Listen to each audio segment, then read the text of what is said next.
Robert's secretary handed me his personal effects with the same mechanical efficiency she'd shown scheduling his appointments for 23 years. The betrayal I felt staring at those keys hidden in his office safe was nothing compared to what I'd discover behind that cabin door. Because inside wasn't just Robert's secret, it was mine. If you're watching this, subscribe and let me know where you're watching from. You might wonder how a woman who considered herself reasonably intelligent could live with a man for 3 decades without knowing he was hiding something this big. Well, let me tell you exactly how that happens. It started with Robert's monthly fishing trips. Every 3rd Saturday, like clockwork, he'd pack his old duffel bag, kiss my forehead, and announce he was heading up to Pine Ridge Mountain for some solitude and trout. "You'd hate it up there, Helen," he'd always say, not unkindly, but firmly. No cell service, no running water. Just me, the fish, and my thoughts. I believed him because why wouldn't I? Robert Hamilton was the most predictable man in Tennessee. At 71, he ate the same breakfast every morning, wore his ties in weekly rotation, and had read the newspaper in the exact same order for our entire marriage. The idea that this creature of habit was capable of elaborate deception seemed absurd. Besides, I had my own life, my book club, my garden, my volunteer work at the hospital. I actually enjoyed having the house to myself once a month. I could watch my British mysteries without Robert's commentary about unrealistic forensics, eat ice cream for dinner without judgment, and spread my quilting projects across every surface without apology. The trips had been going on for 8 years. 8 years of monthly disappearances that I'd never questioned, never doubted, never thought to investigate. Maybe I should have been suspicious when he started leaving at dawn and returning well after midnight, or when he began coming home more tired than anyone should be after a relaxing day of fishing. But Robert had always been an early riser and a thorough man. If he was going to fish, he was going to fish properly. The first crack in my certainty came 6 months before Robert's heart attack. I was doing laundry when I noticed something odd about his fishing clothes. They smelled wrong. Not like lake water or pine trees, or even that musty outdoor smell you'd expect. They smelled like vanilla and lavender, like someone else's fabric softener. I held that shirt up to my nose, breathing in that foreign scent, and felt something cold settle in my stomach. But when I asked Robert about it, he had a perfectly reasonable explanation. "New bait shop opened up in town," he said, without looking up from his newspaper. "Lady who runs it has everything scented. Says it attracts fish better. Reasonable, logical, classic Robert." I put the shirt in the washer and pushed the feeling away. The second crack came when I found the receipts. Not fishing receipts, grocery receipts. Hidden in his tackle box were dozens of them, all from a small market in Pine Ridge I'd never heard of. The purchases were strange. Fresh flowers, gourmet coffee, expensive cheese, wine. Nothing you'd buy for a solitary fishing expedition. When I confronted him, Robert barely blinked. "Sometimes I get tired of gas station food. A man can treat himself to decent coffee and cheese. Can't he? The flowers are for your mother's grave on the way back." Another perfectly reasonable explanation. My mother was buried in Pine Ridge Cemetery. Robert had always been thoughtful about visiting her.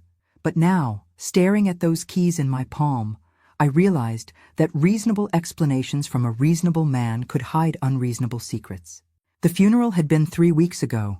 3 weeks of casseroles and condolences and people telling me how lucky I was to have had such a devoted husband. If only they knew what I was about to discover.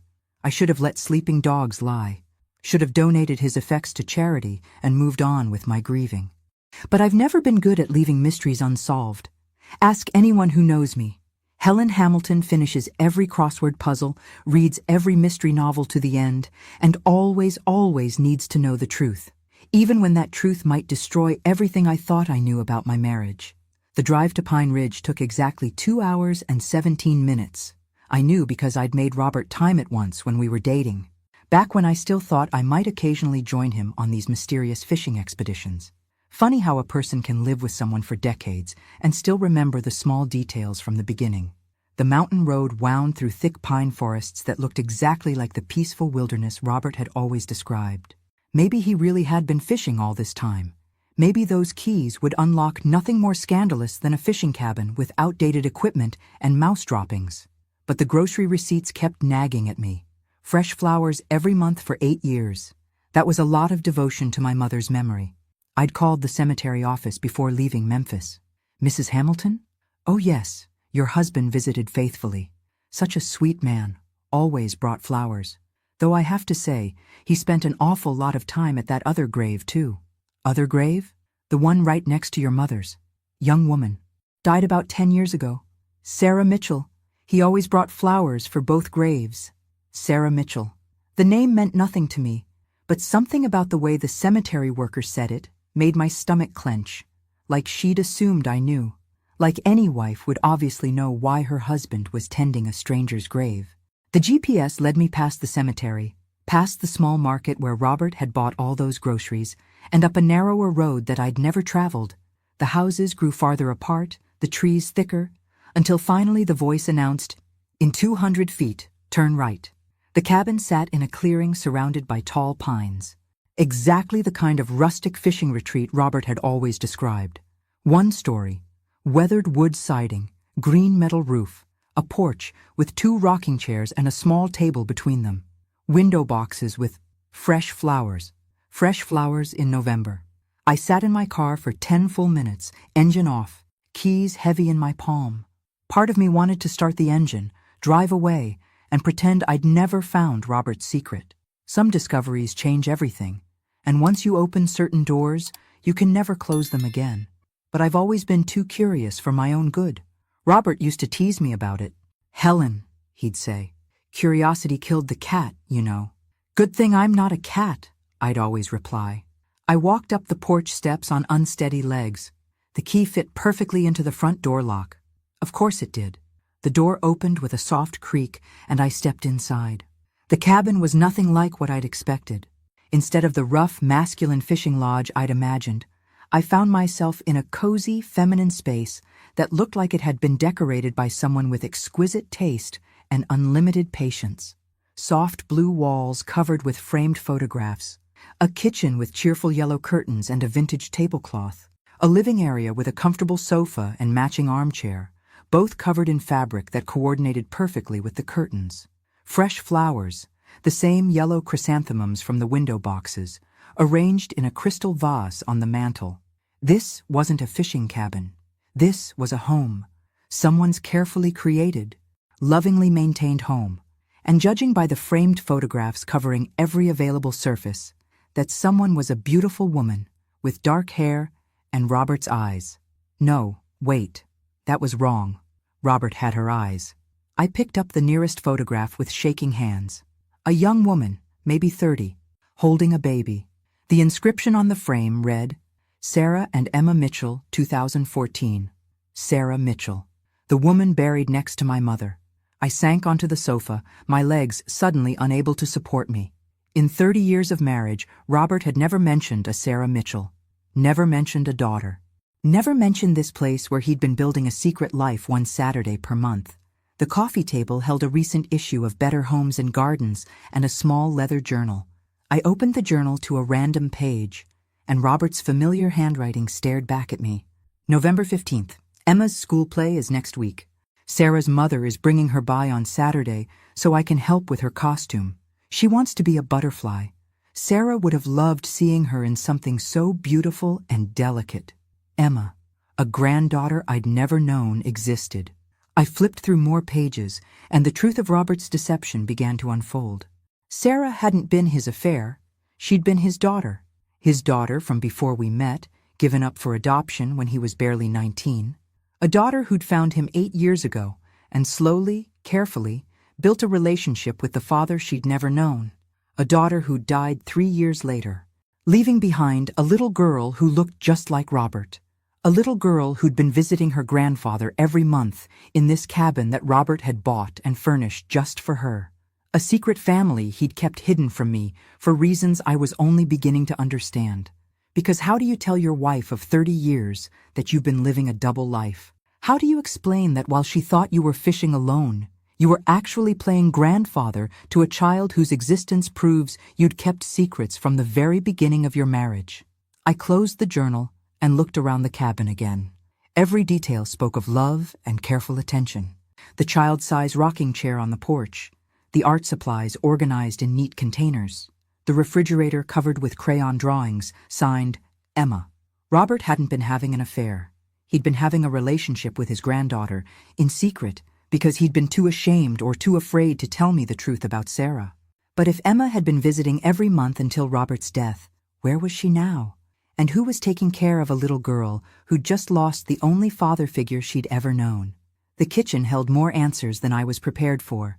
The refrigerator was covered with children's artwork, school photos, and what looked like report cards. Emma Mitchell, age 9. Honor roll every semester, it seemed. Robert had been keeping track of everything. I opened the refrigerator and found it fully stocked. Fresh milk with yesterday's date. Sandwich meat that wouldn't expire for another week. Someone was still using this cabin. Someone was still coming here regularly. A folded piece of paper tucked behind a photo of Emma caught my attention. I pulled it out and recognized Robert's handwriting immediately. Helen, if you're reading this, then I'm gone, and you found my keys. I should have told you about Sarah and Emma years ago, but I was afraid you'd think less of me for keeping secrets. Sarah was my daughter from before we met.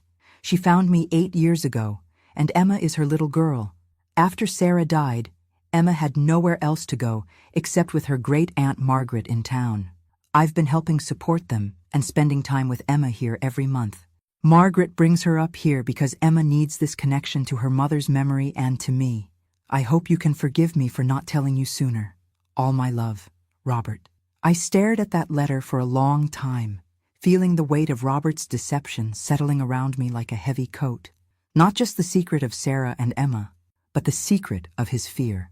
He'd been so afraid that I wouldn't understand, wouldn't accept this part of his life, that he'd chosen to live a double life rather than trust me with the truth. The worst part was, he might have been right. Would I have welcomed Robert's secret daughter and granddaughter into our orderly life? Or would I have seen them as complications, disruptions to the peaceful retirement we'd planned? I'd like to think I would have been understanding, supportive. But honest reflection forced me to admit that my first reaction to finding this place hadn't been joy for Robert's expanded family. It had been betrayal, anger at being deceived. Maybe Robert had known me better than I knew myself. A car door slammed outside, jolting me from my thoughts. Through the kitchen window, I watched an older woman with gray hair help a young girl out of a silver sedan. The woman looked to be about my age, wearing jeans and a cardigan that had seen better days. The girl was maybe 9 or 10, with Robert's dark hair and unmistakable features. Emma. They were walking toward the cabin with the casual familiarity of regular visitors. Emma was chattering animatedly about something, her small hands gesturing as she talked. The woman, Margaret, presumably, listened with the patient attention of someone who genuinely cared about what the child was saying. I panicked. What was I supposed to do? Introduce myself as the wife who'd been kept in the dark for 3 years? Pretend I'd just happened to find this place? Hide in the bathroom until they left? Before I could decide, they were on the porch. Emma's voice carried clearly through the thin walls. Grandpa Robert always left the door unlocked for us, Aunt Margaret. He said this was our safe place where nobody could hurt us. The front door opened, and Emma bounded inside with the confidence of a child who considered this her second home. She stopped short when she saw me standing in the kitchen doorway. "Who are you?" she asked, with the directness that only children possess. Margaret appeared behind her, taking in the scene with sharp eyes that missed nothing. "Emma, come here, sweetheart." "I'm Helen," I said, my voice sounding foreign to my own ears. I was Robert's wife. Margaret's expression shifted from wariness to understanding, then to something that might have been pity. "Oh," she said quietly, "you found the keys." Emma looked between us with confusion. Grandpa Robert had a wife? He never talked about a wife. The words hit me like a physical blow. In 3 years of monthly visits, Robert had never mentioned me to this child. In her world, he was simply Grandpa Robert, who lived alone and devoted himself entirely to her needs. "Emma," Margaret said gently, "why don't you go put fresh water in your mother's flowers while Mrs. Hamilton and I talk?" Emma nodded and skipped toward the mantel, clearly familiar with this routine. I watched her carefully remove the chrysanthemums from their vase and head toward the kitchen sink, completely at home in this space that was foreign to me. "She doesn't know about you," Margaret said in a low voice. Robert thought it would be too confusing for her. Too many adults to keep track of. How long have you known? I asked. About you? Since the beginning. Robert told me he was married when Sarah first contacted him. He showed me your picture, talked about your garden, your book club. He was proud of you, but he was also terrified. Terrified of what? Margaret glanced toward the kitchen where Emma was humming while she arranged flowers. Terrified that if he told you about Sarah and Emma, you'd make him choose, and he couldn't choose between his old family and his new one. The truth of that statement settled into my bones. Robert had been caught between two worlds, the life we'd built together and the family he'd never known existed until Sarah found him. Instead of trusting me with the truth, he'd chosen to live in both worlds simultaneously, fully present in neither. What happens to Emma now? I asked. I take care of her full time. Robert helped with expenses, but Margaret's voice trailed off, and I heard the worry she wasn't voicing. But now that Robert's gone, the money's gone too. Margaret nodded. I'm on a fixed income. Emma's a good kid, but raising a child at my age, with my resources. She shrugged, trying to look matter-of-fact, but I could see the exhaustion around her eyes. Emma returned with the freshly arranged flowers, placing them precisely in their spot on the mantel. There, Mama, she said softly to a framed photograph I hadn't noticed before. Grandpa Robert always said you liked them just like this. I stared at the photograph of Sarah Mitchell and felt something shift inside my chest. She looked so young, so hopeful. A girl who'd grown up without a father and had spent her brief adult life trying to build a relationship with the man who'd given her away. And now her daughter was trying to preserve that connection through monthly visits to a cabin that might not be available much longer. Because that was the other piece of this puzzle I was only beginning to understand. This cabin, this furniture, these monthly visits, it had all been funded by Robert. And now that Robert was gone, Margaret couldn't afford to maintain this place on her own. Emma was about to lose her grandfather, her monthly retreat, and quite possibly her guardian, all in one devastating blow. Unless someone stepped in to help. Someone with the resources and, maybe, the responsibility to ensure that Robert's granddaughter didn't become another casualty of adult failures and family secrets. I looked at Emma arranging her mother's flowers with such careful devotion and realized that maybe Robert's deception had been more complex than simple cowardice. Maybe he'd been protecting all of us. Emma from the disruption of adult complications, me from the pressure of unexpected responsibilities, and himself from having to choose between two different definitions of family. But now the choice was mine, and unlike Robert, I couldn't keep living in two separate worlds. Would you like some coffee? Margaret asked, clearly trying to fill the awkward silence that had fallen over the cabin. Robert always kept a pot going when we visited. I nodded, grateful for something to do with my hands while my brain processed this new reality.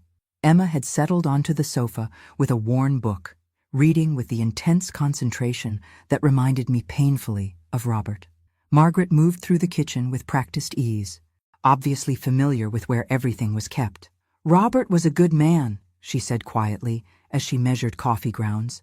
But he was scared of disrupting your life, scared of asking too much from you. He should have trusted me, I said, though even as the words left my mouth, I wasn't sure they were true. Should he have? Margaret's question was gentle but pointed. Would you have welcomed a 9-year-old girl and her elderly guardian into your retirement plans? I started to give the automatic answer. Of course, naturally, without question. But Margaret's steady gaze forced me to examine my true feelings. Would I have been understanding about Robert's secret daughter? Probably, eventually. But would I have embraced monthly visits from a grieving child and her financially struggling guardian? Honestly, I didn't know. Robert used to say you were the kindest woman he'd ever known, Margaret continued, but that your kindness came from a place of order and planning. He was afraid that springing a ready-made family on you would be like throwing a stone into still water. So instead, he chose to lie to me for 3 years. He chose to protect all of us. You from obligation you might not want, Emma from rejection she couldn't handle, and me from— Margaret paused, considering her words. From the possibility that you might not approve of the arrangement. The coffee finished brewing, and Margaret poured 2 cups. She added cream to both without asking how I liked mine.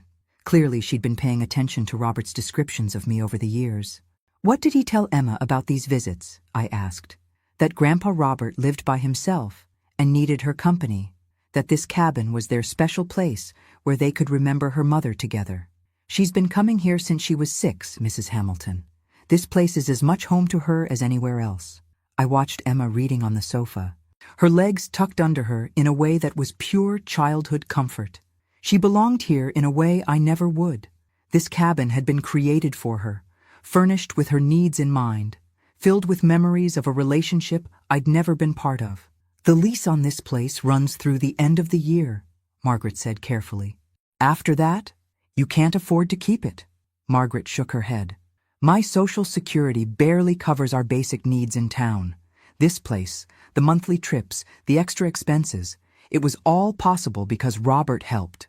I sipped my coffee and thought about Robert's life insurance, the money that was now sitting in my bank account waiting for me to decide what kind of widow I wanted to be.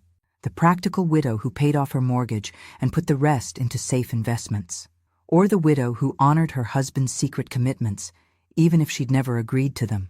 "How much did Robert contribute monthly?" I asked. Margaret looked uncomfortable. "Mrs. Hamilton, I don't want you to think we're asking for anything. Emma and I will be fine. We'll figure something out." "How much?" $800 for the cabin lease, gas for the trips, groceries, Emma's school supplies, and clothes. Robert was very generous. $800 a month, nearly $10,000 a year. For 3 years, Robert had been quietly funneling a significant portion of his retirement income toward supporting a family I'd known nothing about.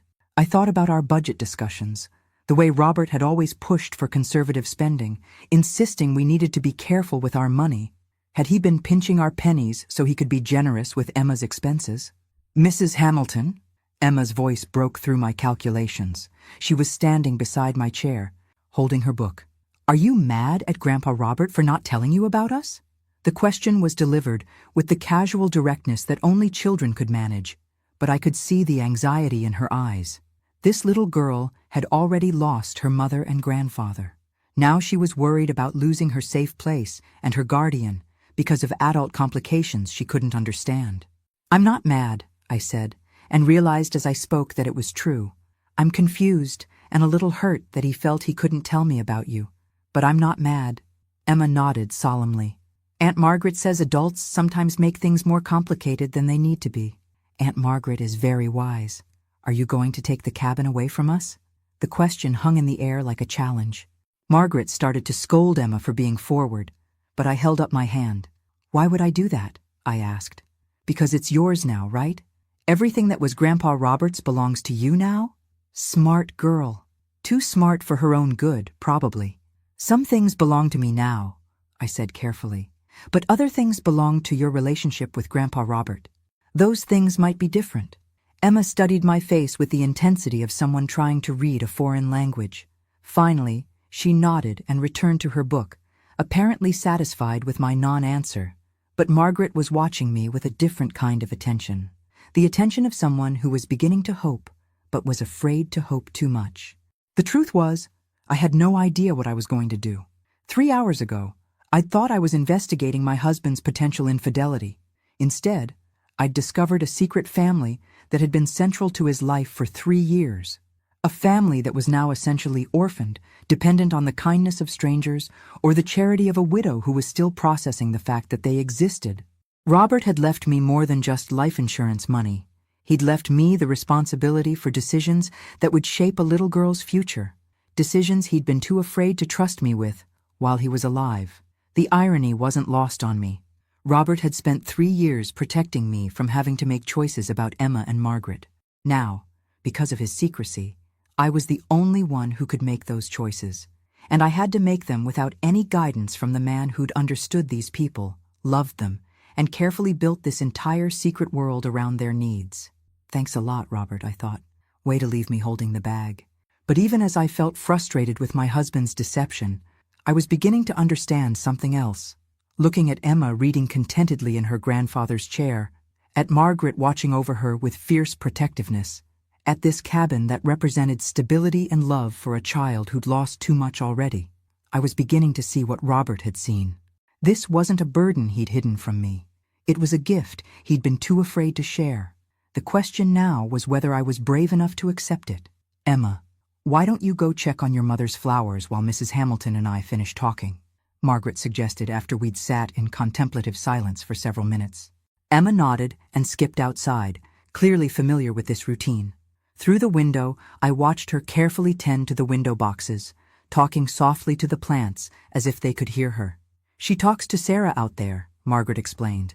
"Tells her about school, her friends, things that worry her."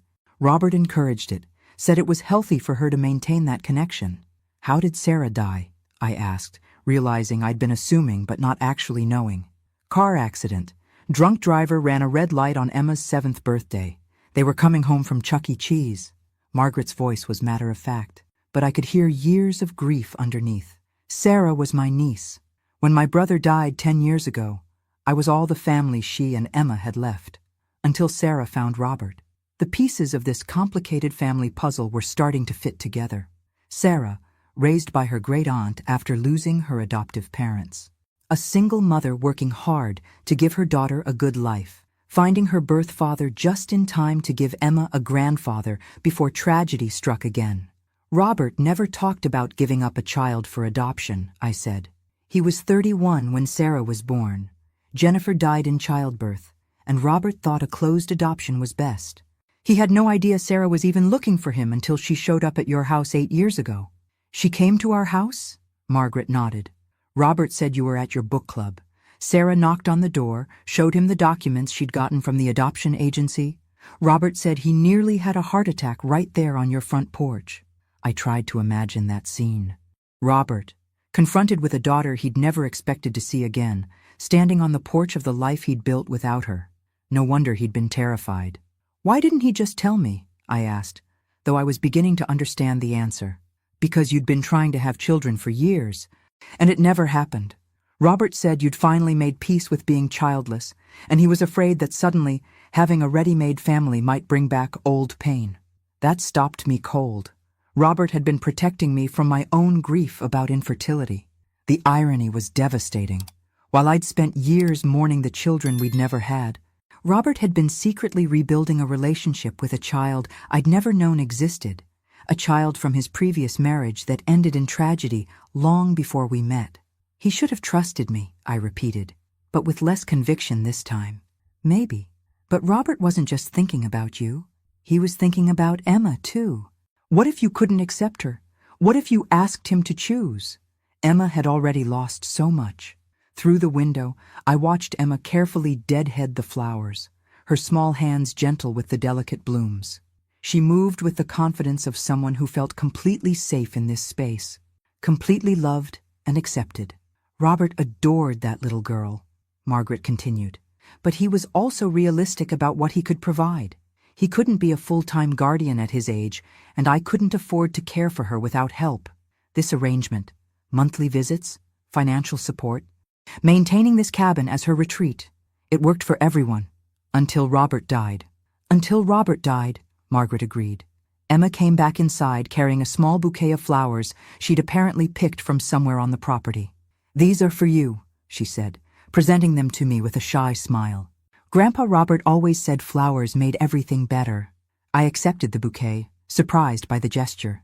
The flowers were simple, wildflowers and a few roses from what must be a garden behind the cabin, but they'd been arranged with the same care Emma had shown with her mother's flowers. "Thank you," I said. "They're beautiful." Emma beamed. "Grandpa Robert taught me how to pick the best ones. He said you have to choose flowers that are just starting to open, not the ones that are already full. The just starting ones last longer." The wisdom of that statement hit me unexpectedly. Just starting flowers. Relationships that had room to grow rather than ones that had already peaked. Maybe that was what I was looking at here. Not the ending of Robert's deception, but the beginning of something new. "Emma," I said, "would you like to show me around the cabin? I'd like to see the places that were special to you and Grandpa Robert." Emma's face lit up. "Really? You want to see our special places?" For the next hour, Emma gave me a tour of the cabin that revealed just how much thought Robert had put into creating this space. The reading nook by the window where they'd worked on homework together. The kitchen table where they'd played board games and done jigsaw puzzles. The porch where they'd sat in the evening, watching the sunset and talking about Sarah. Every corner of this place held memories I'd never been part of, stories I'd never heard. But instead of feeling excluded, I found myself feeling honored. Honored that Robert had found this kind of joy, had been able to give this much love to a child who needed it. And honored that Emma was willing to share these memories with me, even though I was a stranger who represented uncertainty about her future. "This is my favorite spot," Emma said, leading me to a window seat that looked out over the forest. "Grandpa Robert put cushions here just for me. Sometimes we'd sit here when it rained and make up stories about the animals in the woods."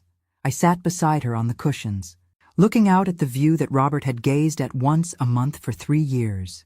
It was peaceful, restorative. I could understand why he'd found this place healing. "Emma," I said carefully, "what would you think if I wanted to keep coming here sometimes?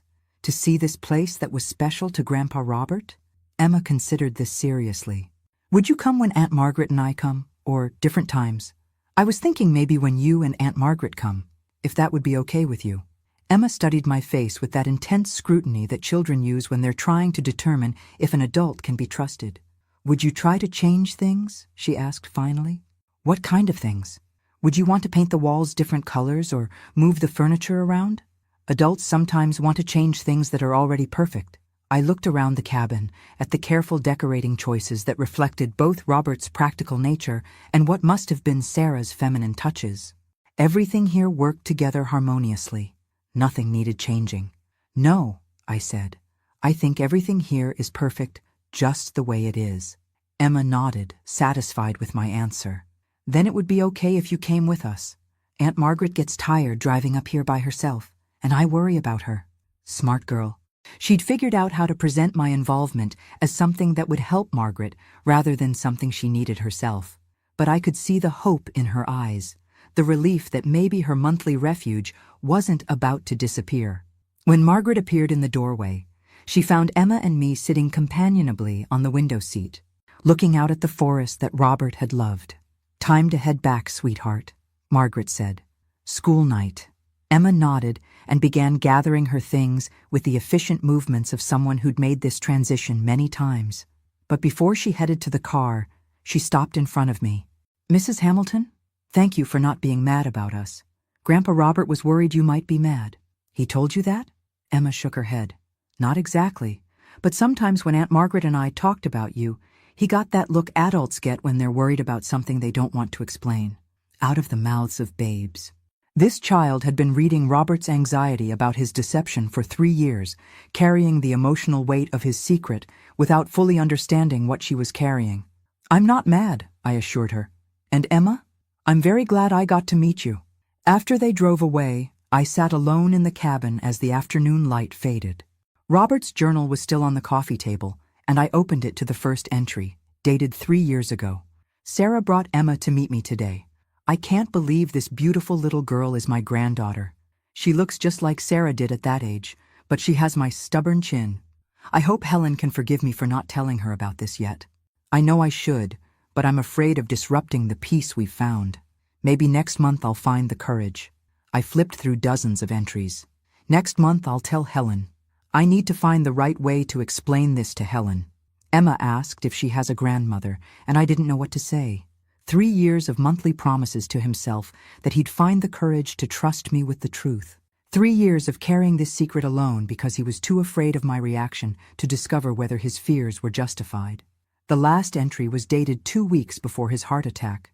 Emma's teacher says she's the most mature 9-year-old she's ever had in class. Too mature, probably. This child has dealt with more loss than most adults. I wish I could give her more stability, but this monthly arrangement is the best I can do. Margaret is getting older, and I worry about what will happen when I'm gone. I need to tell Helen soon. Emma deserves to have all the family she can get, even if it's complicated. Robert had finally been ready to tell me. 2 weeks too late. I closed the journal and looked around the cabin one more time. This place represented Robert's attempt to balance his love for me with his responsibility to Emma. He'd tried to honor both relationships without sacrificing either, and the effort had cost him 3 years of secrecy and worry. Now the choice was mine. I could walk away from this complication, this ready-made family that had never asked for my involvement. Or I could honor Robert's commitment to a little girl who'd already lost too much. Really, it wasn't much of a choice at all. I drove back to Memphis with my head spinning and my heart heavier than it had been in weeks. The discovery of Emma and Margaret had completely rewritten my understanding of Robert's final years. Instead of the peaceful retirement we'd thought we were sharing, he'd been managing a complex emotional juggling act that must have been exhausting. By the time I reached home, I'd made a decision. But first, I needed to understand the full scope of what I was contemplating. I spent that evening going through Robert's financial records with new eyes. The monthly withdrawals I'd attributed to his fishing hobby suddenly made perfect sense. $800 every month, like clockwork. Sometimes more when Emma needed school clothes or when the cabin required maintenance. Robert had been incredibly careful about this. The money came from his personal account, never from our joint household funds. He'd managed to support Emma and Margaret for 3 years without affecting our standard of living at all. His secretiveness hadn't been just about emotional protection. It had been about financial protection, too. He'd made sure that his generosity to his secret family never came at my expense. The man I'd thought was simply frugal had actually been supporting 2 households. The husband I'd occasionally worried was becoming stingy in his old age had actually been quietly generous to people I'd never known existed. I called Margaret the next morning. "Mrs. Hamilton, is everything okay? I've been thinking about our conversation yesterday," I said. "About the cabin, about Emma, about what happens now." Margaret was quiet, waiting. "Robert left me a substantial life insurance policy," I continued. "I think he would want some of that money to continue supporting Emma." "Mrs. Hamilton, you don't owe us anything. Robert's arrangement with us was his choice. You weren't part of that agreement.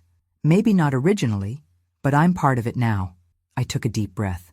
"I'd like to take over the cabin lease and continue the monthly support Robert was providing, if that's acceptable to you." The silence stretched so long, I wondered if the call had been dropped. "Margaret, are you there?" "I'm here." Her voice was thick with emotion. Are you sure? This is a big commitment and you don't really know us." "I know enough. I know that Robert loved Emma enough to rearrange his entire life around her needs. I know that you've been caring for her with limited resources and infinite patience. And I know that Emma deserves stability and continuity, especially now. What about the visits? Emma looks forward to coming to the cabin every month. It's her connection to her mother and to Robert. I'd like to continue those too, if you're comfortable with me joining you sometimes." Another long pause. "Emma would love that. She talked about you the whole drive home yesterday. You made a big impression on her." "She made a big impression on me too." We worked out the practical details over the next few days. I would take over the cabin lease and provide the same monthly support Robert had been giving. Margaret and Emma would continue their monthly visits, and I would join them when I could. We'd see how the arrangement worked for everyone. But first, I needed to do something Robert should have done years ago. The following Saturday, I drove to Pine Ridge with a car full of supplies and a heart full of nervous energy. I'd spent the week shopping for Emma, art supplies, books, games that seemed appropriate for a 9-year-old girl. I had no idea what she liked, but I figured we had time to learn together. I also brought photo albums, pictures of Robert from before I knew him, from our wedding, from holidays and vacations over the years. If Emma was going to be part of our family story, she deserved to see all of it. Margaret and Emma were already at the cabin when I arrived, sitting on the porch in the rocking chairs. Emma jumped up when she saw me, her face bright with excitement. "Mrs. Hamilton! Aunt Margaret said you might come today, but I wasn't sure you really would." "I said I would, didn't I?" Emma nodded solemnly. "But adults sometimes say things they don't mean, especially when kids are involved." The matter-of-fact way she said this broke my heart a little. This child had learned too young not to trust adult promises completely. "Well, I meant it," I said, "and to prove it, I brought some things to share with you." I spent the next hour showing Emma photographs of her grandfather at different stages of his life. Her favorite was a picture of Robert at age 10, grinning toothlessly at the camera while holding up a fish he'd caught. "He looks just like me when I lost my front teeth," Emma exclaimed. She was right. The resemblance was unmistakable. "Tell me about this one," Emma said, pointing to our wedding photo. I told her about the day Robert and I got married, about how nervous he'd been and how he'd forgotten his vows and had to improvise. Emma giggled at the idea of her grandfather being nervous about anything. "Were you sad that you didn't have children?" Emma asked with the directness that no adult would have dared. "Yes," I said simply. "We wanted children very much." Emma considered this. "But if you'd had children, then Grandpa Robert might not have had time for me." The innocent logic of that statement stunned me. From Emma's perspective, my childlessness had been a gift to her. It had ensured that her grandfather had space in his life for a relationship with her. "You're probably right," I said.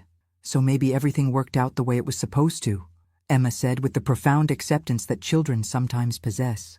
Maybe it had. As the day wore on, I began to understand what Robert had found so compelling about these visits. There was something peaceful about the rhythm of life at the cabin.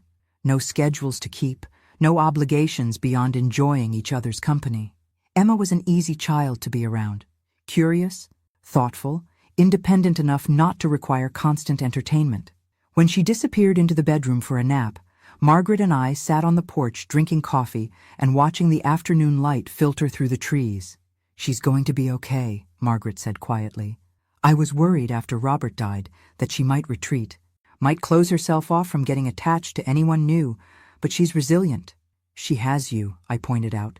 "She has us now," Margaret corrected gently. "If you're serious about this arrangement." "I'm serious." Margaret nodded. "Good. Because Emma needs all the family she can get. And frankly, so do I. Raising a child at my age is challenging, even with help." We sat in comfortable silence for a while, two women who'd been brought together by Robert's secret and were now trying to figure out how to honor his intentions. "Can I ask you something?" Margaret said eventually. "Of course. Are you doing this out of obligation? Because you feel like it's what Robert would have wanted?" I thought about that question carefully. "Partly," I admitted, "but not entirely. Yesterday, when Emma showed me around the cabin, I saw how much this place means to her, how much her relationship with Robert meant to her. I can't bring him back, but I can make sure she doesn't lose this connection to him. And I like her. I like spending time with her. She's smart and funny, and she sees the world in ways that surprise me. Maybe I'm doing this as much for me as for her." Margaret smiled. "Robert said you were kind. He also said you were practical. Sounds like this decision is both." When Emma woke from her nap, she found us still on the porch. She climbed into the rocking chair next to mine and curled up like a contented cat. "Mrs. Hamilton?" she said sleepily. "Yes? Would it be okay if I called you Grandma Helen? I know you weren't married to Grandpa Robert when I was born, so you're not really my grandmother. But Aunt Margaret says sometimes families are made by choice, not just by blood." I felt tears spring to my eyes. "I would be honored if you called me Grandma Helen." Emma smiled and closed her eyes again, rocking gently in her chair. And just like that, I became a grandmother to a child I'd never known existed. In a place my husband had hidden from me for 3 years, as part of a family I was still learning to understand. Robert had been right about one thing. This was complicated. But as I sat there watching Emma doze in the afternoon sunlight, surrounded by the evidence of her grandfather's love and care, I realized that complicated didn't necessarily mean wrong. Sometimes complicated just meant real, and real was something I'd been missing more than I'd realized. But there was still one more revelation waiting for me in that cabin. One more piece of Robert's puzzle that would change everything I thought I understood about his motivations. And I was about to discover it in the most unexpected way possible. 3 weeks later, I was settling into the routine of monthly visits when Emma asked a question that made my stomach clench with familiar anxiety. "Grandma Helen, are you going to keep coming here forever, or just until you get tired of us?" We were sitting on the porch after lunch, watching Margaret tend to the flower boxes. The question came out of nowhere, delivered with the casual tone children use for earth-shattering inquiries. "What makes you ask that, sweetheart?" Emma shrugged, not meeting my eyes. "Adults say they'll do things, but then they change their minds. Especially when taking care of kids gets hard." The matter-of-fact way she said this broke something in my chest. This child had learned not to trust adult promises completely. How many people had disappointed her before I came along? "Emma, look at me." I waited until her serious brown eyes met mine. "I made you a promise. I don't break my promises. But what if you get sick? What if you decide you don't want to spend your money on us anymore? What if you meet someone new and they don't like me? The cascade of worries revealed how much this 9-year-old had been carrying. She'd been analyzing every possible way this arrangement could fail, preparing herself for another abandonment. Those are a lot of scary thoughts for such a little person to be having, I said gently. I'm not little. I'm 9 3/4. Margaret looked up from the flowers, catching my eye with a meaningful glance. She'd obviously heard this conversation before. You're right. 9 3/4 is very grown up, I agreed. Grown up enough to hear the truth about adult promises. Emma waited. The truth is, I can't promise I'll never get sick or that nothing will ever change. But I can promise that no matter what happens, I will never abandon you the way other people have. If something happens to me, I'll make sure you're taken care of. How? The directness of the question forced me to confront something I'd been avoiding. What would happen to Emma if something happened to me? Margaret was 75 and already struggling with the physical demands of caring for a child. Was I making promises I couldn't keep? I'm working on that, I said honestly. I'm talking to lawyers about making sure you and Margaret are protected no matter what. Emma studied my face with the intensity of someone trying to read a foreign language. Finally, she nodded. Okay, but Grandma Helen? Yes? Can we make it official? Can you be my real grandmother? Not just my grandfather's wife? The innocent request hit me unexpectedly hard. Emma wanted legal protection, family status that couldn't be taken away by adult complications or changing circumstances. What do you mean by official? Aunt Margaret says there are papers that make families real. Papers that say you have to take care of me even if you don't want to anymore. I looked at Margaret, who was pretending to focus intently on deadheading flowers while obviously listening to every word. You've been talking about this with Aunt Margaret? Emma nodded. She says if something happened to her, I might have to go live with strangers unless someone in my family could take care of me. But you're not really my family yet. You're just Grandpa Robert's family. The logic was painful, but accurate. I had no legal relationship to Emma. If something happened to Margaret, I'd have no standing to prevent Emma from being placed in foster care. But was I ready to make that kind of commitment? Legal guardianship wasn't the same as enjoying monthly visits and providing financial support. It meant taking full responsibility for a child's life, potentially for the next 9 years. Emma, that's a very big decision. It would mean you might come live with me permanently. It would mean I'd be responsible for your school, your doctor visits, everything. Would that be bad? It wouldn't be bad, but it would be different. Very different from the life I've been living. Emma was quiet for a moment. Grandpa Robert said you were brave. He said you could handle anything if you decided you wanted to. Hearing Robert's faith in me through Emma's innocent repetition made my eyes sting with unshed tears. What else did Grandpa Robert say about me? He said you had a big heart, but you were careful about letting people in. He said that was smart, because not everyone deserves to be in your heart. But he also said that once you loved someone, you loved them forever. Robert had understood me better than I'd realized. And apparently, he'd been preparing Emma for the possibility that she might need to trust me completely someday. Emma, if I did decide to become your legal guardian, it would take time. There would be lots of meetings and paperwork and people asking questions. What kind of questions? Questions about whether I'm capable of taking care of you properly, whether I have enough money, whether I'm healthy enough, whether I really understand what I'd be promising. Emma nodded solemnly. Those are good questions. Do you know the answers? Did I? At 69, was I really prepared to start over as a parent? Did I have the energy, the patience, the emotional resources that a grieving child would need? I'm still figuring out some of the answers, I admitted. That's okay, Emma said with the generous forgiveness that children sometimes possess. Adults don't have to know everything right away. But as I watched Emma return to her book, I realized she did deserve to know some things right away. She deserved to know that she was safe, wanted, and valued. She deserved to know that the adults in her life were thinking seriously about her future, not just reacting to crises as they arose. That evening, after Margaret and Emma had gone back to town, I sat alone in the cabin thinking about Robert's journal entries, his monthly promises to himself that he'd find the courage to tell me about his secret family. Maybe Robert's real legacy wasn't the deception he'd carried for 8 years. Maybe it was the example he'd set of loving someone enough to rearrange your entire life around their needs, even when it was inconvenient, expensive, and complicated. The question was whether I had inherited Robert's capacity for that kind of love, or just his talent for avoiding difficult decisions. But Emma's question echoed in my mind. Are you going to keep coming here forever? Or just until you get tired of us? The child deserved a better answer than I'm still figuring it out. She deserved the security of knowing that at least one adult in her life was prepared to choose her, permanently and without reservation. The question was whether I was brave enough to be that adult. I drove home from the cabin that night, with Emma's words playing on repeat in my mind. By the time I reached Memphis, I'd made a decision that surprised even me. I called my lawyer first thing Monday morning. James, I need to understand the legal process for becoming a child's guardian. Specifically, what would be involved if I wanted to become Emma Mitchell's legal guardian? James was quiet for a moment. Helen, that's a significant step. Have you thought this through completely? I'm thinking it through now. That's why I'm calling you. Over the next hour, James walked me through the complexities of guardianship law, background checks, home studies, financial evaluations, psychological assessments.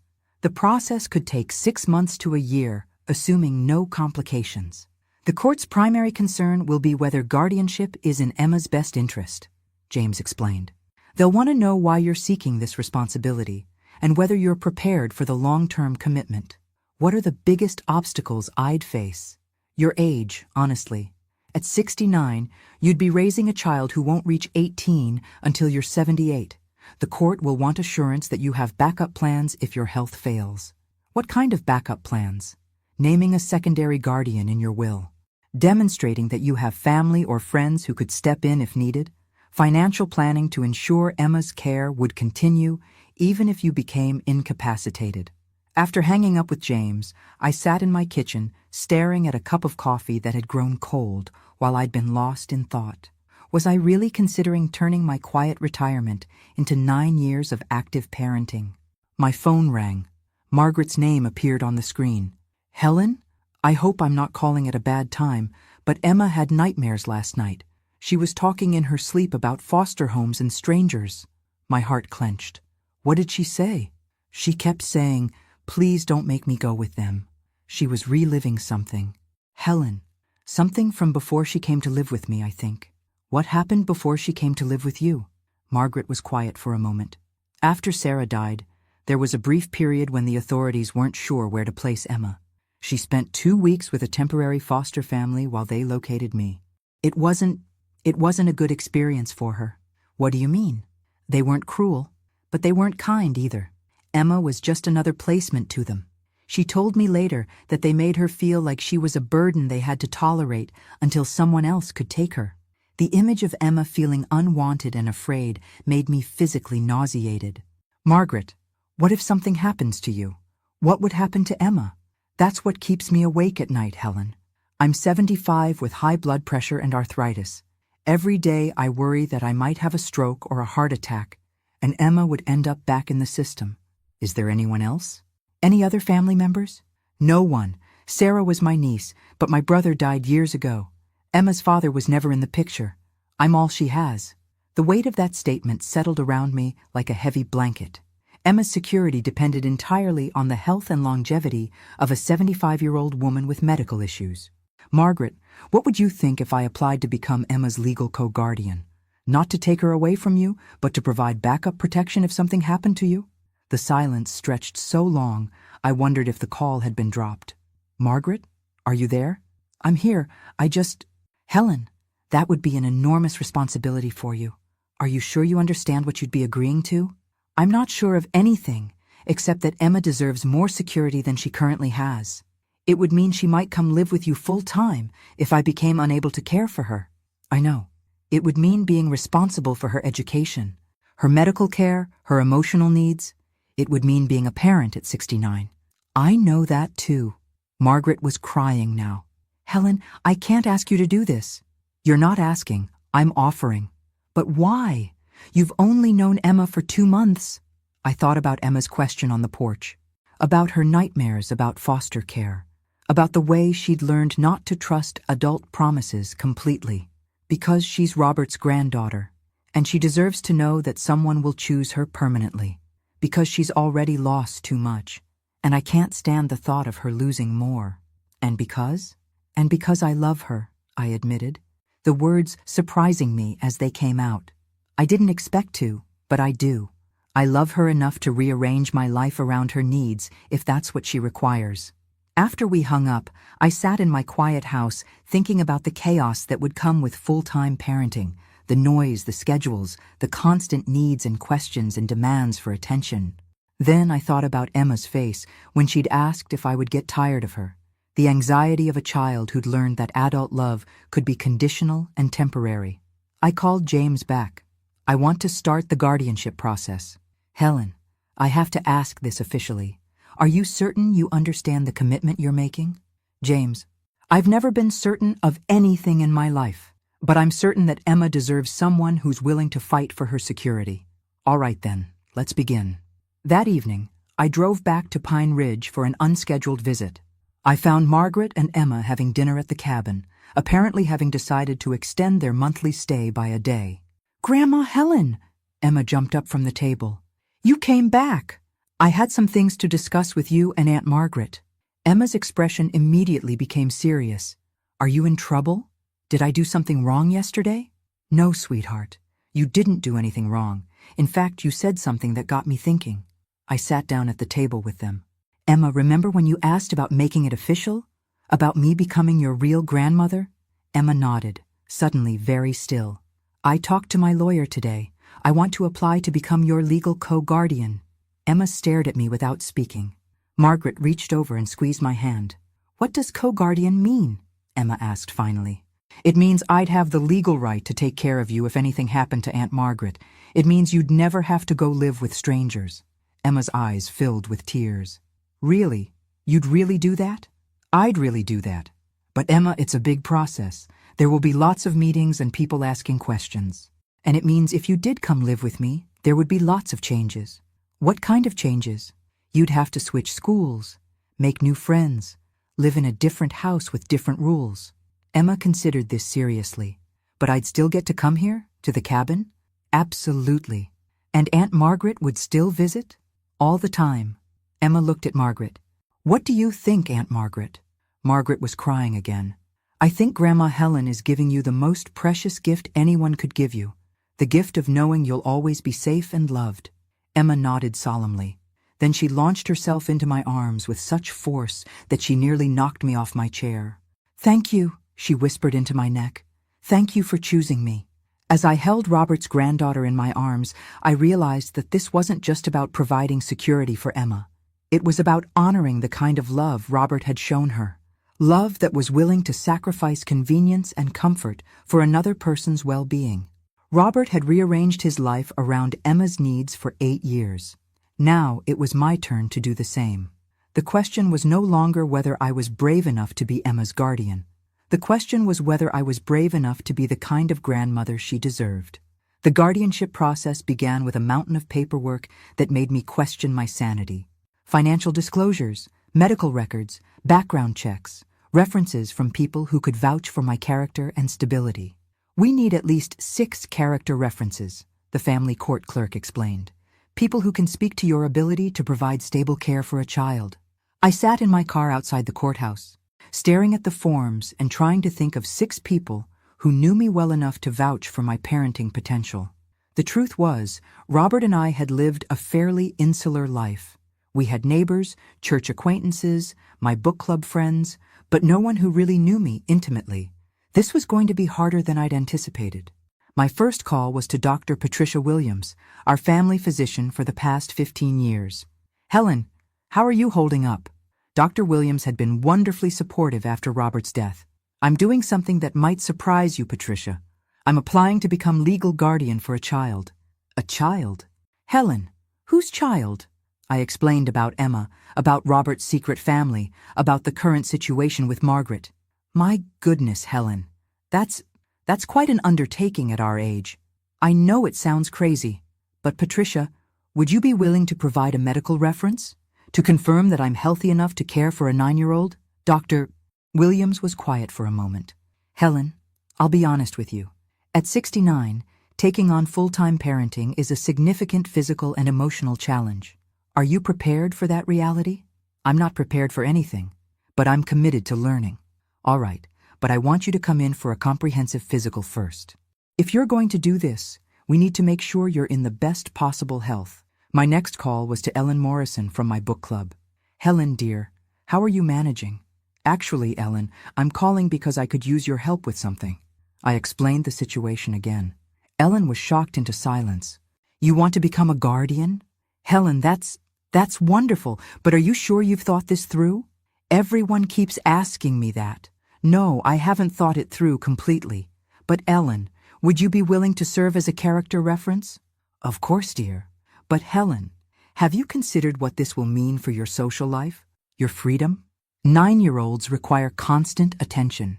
After I hung up, I realized that everyone's reaction was the same. Supportive but worried that I hadn't considered the full implications of what I was proposing. Maybe they were right. Maybe I was being impulsive, making a decision based on emotion rather than logic. That evening, I called Emma. Grandma Helen, are you coming to visit us this weekend? I'm planning to. Emma, can I ask you something important? Sure. Are you really sure you'd want to live with me full-time? It would be very different from living with Aunt Margaret. Emma was quiet for a moment. Different how? Well, I've never raised children before. I might not know how to help with homework or handle problems at school. I might make mistakes. Everyone makes mistakes, Emma said matter-of-factly. Aunt Margaret makes mistakes too, but I still love her. But Emma, I'm older than most parents. Then I might not be able to do all the things younger parents do. Like what? Like playing sports with you or staying up late or having lots of energy for activities. Emma considered this seriously. Grandma Helen, do you love me? The simple question caught me off guard. Yes, sweetheart. I do love you. Then the other stuff doesn't matter so much. Love is the most important thing. Out of the mouths of babes. Emma, what if other kids at school think it's weird that your guardian is so old? Then those kids are dumb, Emma said with fierce certainty. You're not just old, you're wise, and you're mine. The possessive way she said you're mine made my heart crack open. After we hung up, I called Margaret. How honest should I be with the social workers about my concerns? I asked. What concerns? That I'm 69 years old with no parenting experience taking on a child who's already experienced significant trauma, that I might not have the energy or skills she needs. Margaret was quiet for a moment. Helen, can I tell you something about Emma that might help? Please. She doesn't need you to be a young, energetic parent. She needs you to be consistent, reliable, and present. She needs to know that when you say you'll be somewhere, you'll be there. That when you make a promise, you'll keep it. But what if I can't keep up with her? What if I get overwhelmed? Then you'll ask for help. You'll call me, or her teachers, or her doctor. You'll build a support system around both of you. Margaret paused. Helen, do you want to know what Emma told me yesterday? What? She said. Aunt Margaret, Grandma Helen keeps her promises. When she says she's going to do something, she does it. That's the most important thing about grown-ups. I felt tears sting my eyes. She said that? She's learned to value reliability above everything else, Helen. She doesn't need you to be perfect. She needs you to be dependable. 2 weeks later, I had my first meeting with Mrs. Sarah Chen, the social worker assigned to evaluate my guardianship application. Mrs. Chen was younger than I'd expected, probably in her 40s, with kind eyes and a professional manner that immediately put me at ease. Mrs. Hamilton, I have to say this is an unusual case.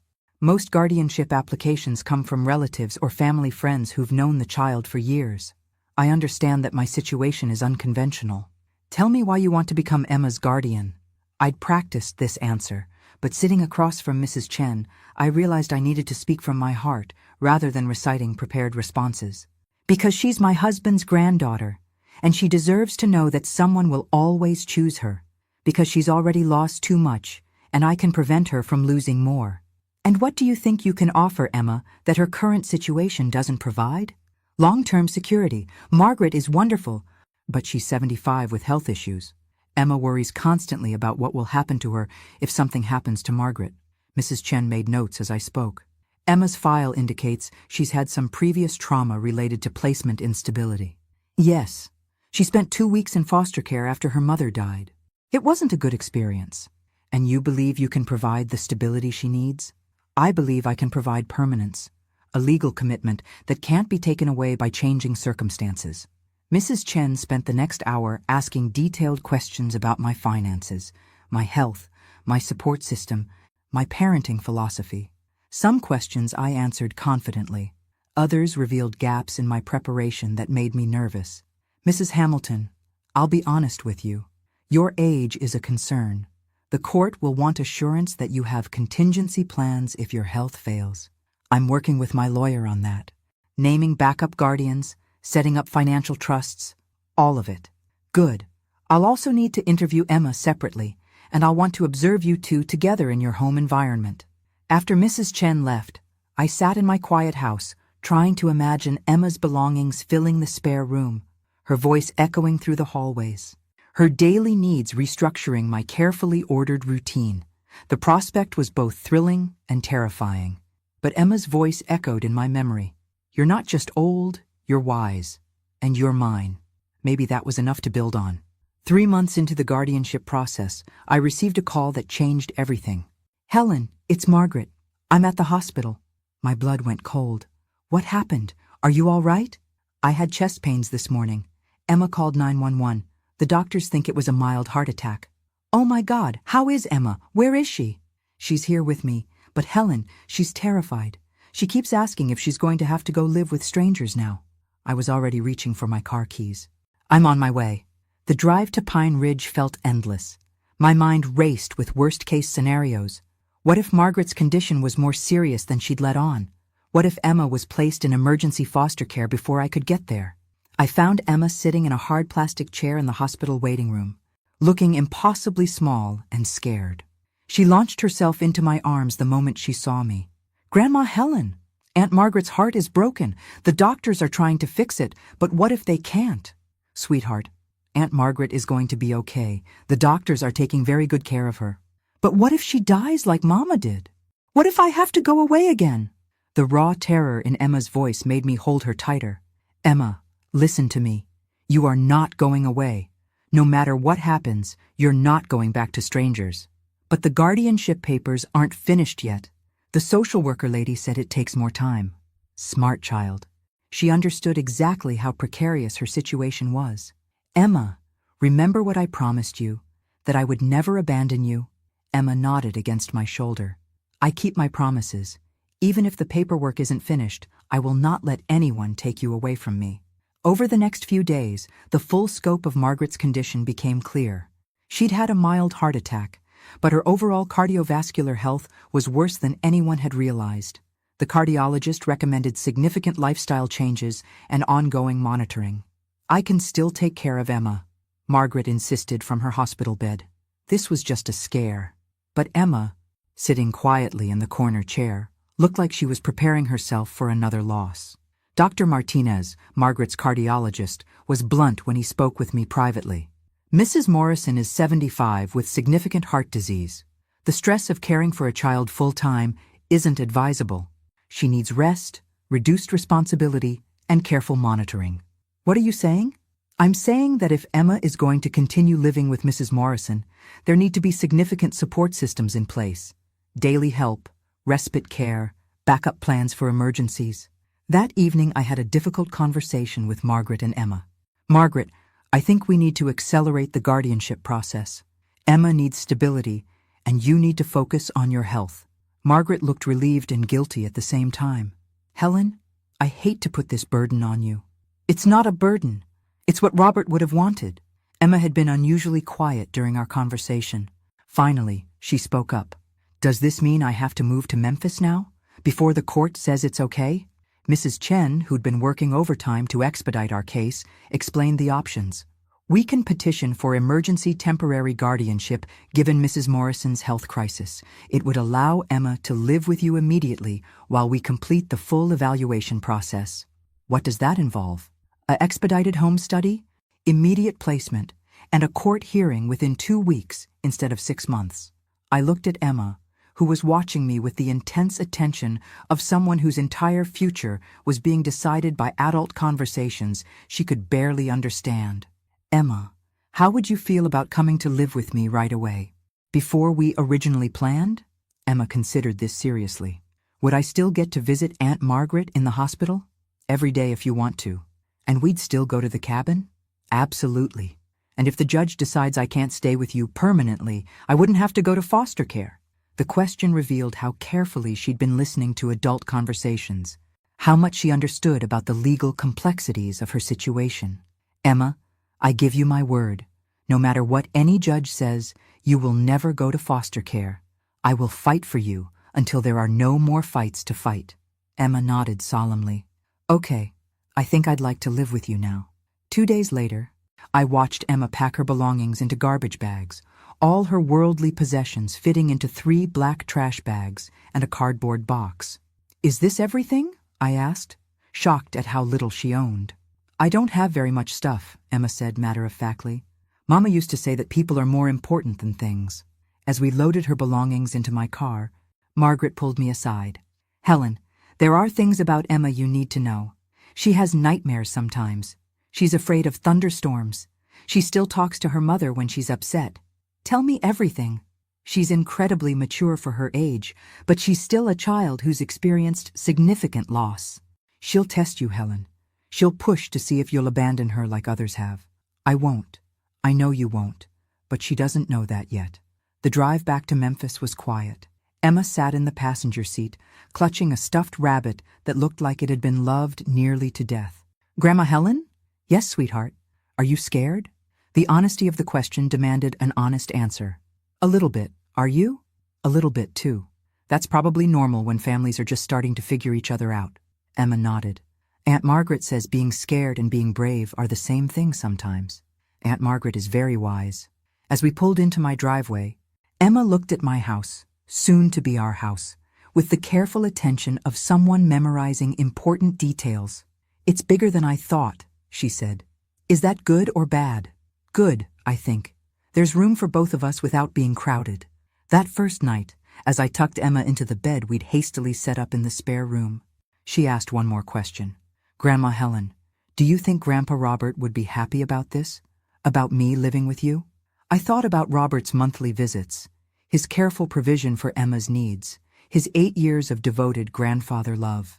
Emma, I think Grandpa Robert planned this all along. I think he knew that someday you and I would need each other. Emma smiled for the first time in days. I think so too. As I turned off her light and headed to my own room, I realized that my quiet, predictable retirement had officially ended. Tomorrow would begin the adventure of raising Robert's granddaughter. And I had absolutely no idea what I was doing. But Emma was right. Being scared and being brave could be the same thing. And tonight, I was definitely both. 6 months after Emma moved in with me, we stood in the same family court where this journey had begun, waiting to hear whether our arrangement would become permanent. Emma wore her favorite dress, the blue one with small flowers, and held my hand with the firm grip of someone who'd learned not to take security for granted. The past 6 months had been the most challenging and transformative of my life. There had been difficult moments. Emma's first panic attack when I was late picking her up from school. The night she'd barricaded herself in her room after I'd had to discipline her. The morning she'd woken up screaming from a nightmare about losing another family. But there had also been unexpected joys. Teaching Emma to cook my grandmother's recipes. Reading together every night before bed. Watching her confidence bloom as she realized that our home was truly her home. That my love for her wasn't conditional on perfect behavior. Margaret, recovered from her heart attack and following doctor's orders to reduce stress, had become a daily presence in our lives. She picked Emma up from school twice a week and spent Sunday afternoons with us, providing the continuity Emma needed during the transition. The cabin remained our monthly sanctuary, our connection to Robert and Sarah, our family retreat where we could talk about grief and love and the strange ways families come together. Mrs. Hamilton, Judge Patterson said, bringing me back to the present moment. I've reviewed all the reports from Mrs. Chen, Emma's school counselor, and your medical team. How has the past 6 months been for both of you? Challenging but rewarding, Your Honor. We've learned to be a family together. Emma, you've been living with Mrs. Hamilton for 6 months now. How do you feel about that becoming permanent? Emma stood up straighter in her chair. I feel safe and happy. Grandma Helen keeps all her promises, and she loves me even when I make mistakes. Judge Patterson smiled. That sounds like good family life to me. Your Honor, my lawyer interjected, we've also prepared long-term security documents for Emma's protection. He handed the judge papers I'd spent weeks preparing. A comprehensive will naming Emma as my primary beneficiary, an education trust fund for her college expenses, and detailed guardianship provisions naming Margaret as Emma's backup guardian with financial support should anything happen to me. Mrs. Hamilton, these documents represent a substantial commitment to Emma's future. Yes, Your Honor, Emma is my granddaughter in every way that matters. I want her to have every opportunity for success. Judge Patterson reviewed the paperwork carefully, then looked at Emma and me with clear approval. It's evident that you've both adapted well to this arrangement. Emma, you appear happy, secure, and thriving. Mrs. Hamilton, you've demonstrated exceptional commitment to Emma's well-being. Emma grabbed my hand tighter. I'm pleased to grant permanent guardianship. Emma, Mrs. Hamilton is now legally your guardian. Emma squealed and hugged me so hard I nearly lost my balance. Margaret, sitting behind us, was crying with joy and relief. As we left the courthouse, Emma asked if we could go straight to the cabin to share the news. Of course, I said. We should tell them that the plan worked. What plan? I thought about the chain of events that had brought us together.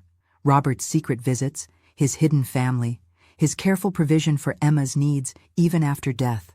Had he somehow known that his passing would force me to discover his secret family? Had he hoped all along that I would step in to care for Emma if anything happened to Margaret? I think Grandpa Robert knew that families sometimes come together in unexpected ways. I think he trusted that if you ever needed me, I'd be ready to choose you. Emma considered this with her characteristic seriousness. Do you think he knew we'd love each other? I think he hoped we would. At the cabin that afternoon, Emma ran straight to the photographs on the mantel. Mama, Grandpa Robert, guess what? It's official now. Grandma Helen is my real grandmother forever. I stood in the doorway watching her, marveling at how naturally she'd learned to live with both profound loss and profound love simultaneously. Margaret joined me in the doorway. You've given her something I never could, she said quietly. What's that? The security of knowing that no matter what happens, she'll never be alone again. That evening, as we sat on the porch, watching the sunset paint the mountains in shades of gold and pink, Emma asked me the question I'd been expecting for months. Grandma Helen, do you ever wish your life had stayed quiet and predictable? I thought about my carefully ordered retirement plans, the quiet routines I'd cherished, the peaceful independence I'd thought I wanted. Then I thought about Emma's laughter echoing through my house, her homework spread across my kitchen table, her steady breathing from the next room that told me she was safe and sound every night. Emma, a year ago I thought I wanted quiet and predictable, but I've learned that love makes everything louder and messier and more complicated. Is that bad? It's the best thing that ever happened to me. Emma curled up in her rocking chair, clutching the stuffed rabbit that was still her nighttime comfort. I'm glad Grandpa Robert's secret brought us together. Me too, sweetheart. Me too. As stars began to appear in the darkening sky, I thought about Robert's final gift to both Emma and me. He'd given Emma 8 years of grandfather love and provided for her security. He'd given me the opportunity to discover that my capacity for love was far greater than I'd ever imagined. His deception had hurt. His secrets had complicated everything. But ultimately, his hidden family had become my greatest blessing. Grandma Helen, yes, Emma, I love you forever. I love you forever, too. 1 year after I'd first opened that cabin door expecting to find evidence of Robert's betrayal, I'd instead found my future, not just his secret, but my second chance at motherhood, not just his hidden family, but the family I'd been meant to have all along. Sometimes the most important discoveries happen when we're brave enough to open doors we're afraid to open, and sometimes the families we need are the ones we never knew we were missing. Thanks for listening. Don't forget to subscribe and feel free to share your story in the comments. Your voice matters.